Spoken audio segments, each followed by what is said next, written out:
దేవినేని అవినాష్ పరారయ్యారా? తాజాగా Telugu Desam social media విభాగం highlight చేసింది ఏంటంటే దేశం విడిచి పారిపోవడానికి ప్రయత్నించిన దేవినేని అవినాష్ ప్లాన్ని పటాపంచలు చేశారు మంగళగిరి పోలీసులు. నిన్న రాత్రి హైదరాబాద్ నుండి దుబాయ్ పారిపోయేందుకు ప్రయత్నించాడు. మంగళగిరి పోలీసులకు సమాచారం ఇచ్చారు శంషాబాద్ విమానాశ్రయం అధికారులు.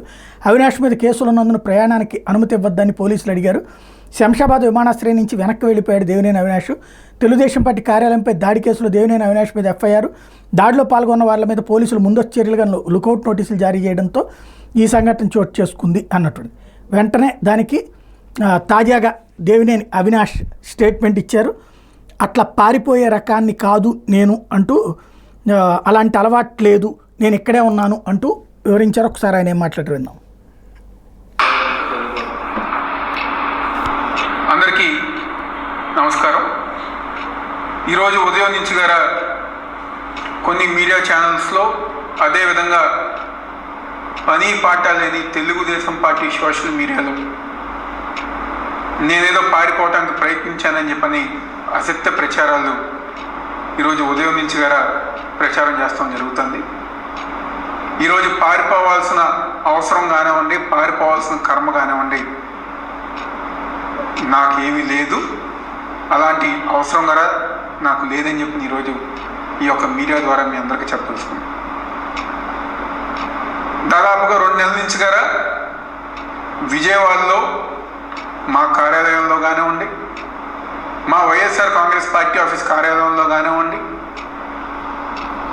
తూర్పు నియోజక ప్రజానికానికి కానివ్వండి 24 గంటలు అందుబాటులో ఉంది. దేనికి పారిపోవాలి?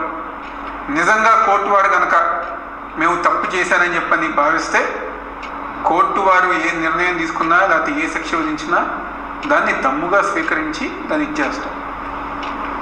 అంతేగాని మీరు పెట్టే తప్పుడు కేసులకి వీటికి భయపడి పారిపోవాల్సిన అవసరం నాకు లేదని చెప్పని మరొకసారి చెప్తాను. ఈరోజు 2019లోనే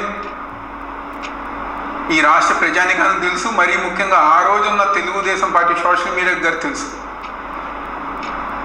చంద్రబాబు నాయుడు గారి ఇంటి ముందు డ్రోన్ విషయం కానివ్వండి, గురజాల్లో తెలుగుదేశం పార్టీ కార్యకర్తలను పరామర్శిస్తాం కానివ్వండి, చలో ఆత్మగురు కార్యక్రమం అప్పుడు గారా మిగిలిన తెలుగుదేశం పార్టీ నాయకులకు నేనేం పారిపోలా. ఆ రోజు దమ్ముగా ధైర్యంగా వెళ్ళా, ఫేస్ చేశారు. మా తండ్రి దేవినేని రాజశేఖర్ నెహ్రూ గారు మాకు జన్మనిస్తంతో పాటు ధైర్యంగా ఉండటం గారు నేర్పించారనే విషయం ఈ పని పాట లేని తెలుగుదేశం పార్టీ సోషల్ మీడియా తెలుసుకోవాలని చెప్పని భావిస్తూ, మా నాయకుడు వైఎస్ జగన్మోహన్ రెడ్డి గారు, మా పార్టీ వైఎస్ఆర్ కాంగ్రెస్ పార్టీ, మా కార్యకర్తలకి ఏ చిన్న ఇబ్బంది వచ్చినా 24 గంటలు మేము అండగా ఉంటాం, అందుబాటులో ఉంటాం. పార్టీ కార్యక్రమాలన్నీ గారు ముందుకు తీసుకెళ్తామని చెప్పి సందర్భంగా చెప్తూ, దయచేసి రాష్ట్ర ప్రజానికాన్ని, వైఎస్ఆర్ కాంగ్రెస్ పార్టీ నాయకుల్ని, కార్యకర్తల్ని ఇలాంటి అసత్య ప్రచారాలు నమ్మవద్దని చెప్పని మనస్ఫూర్తిగా కోరుకుంటున్నాను. ఇది దేవినేని అవినాష్ సమాధానం. పారిపోయే అలవాటు నాకు లేదు, దేవినేని నెహ్రూ బిడ్డని అని గుర్తు చేస్తున్నారు.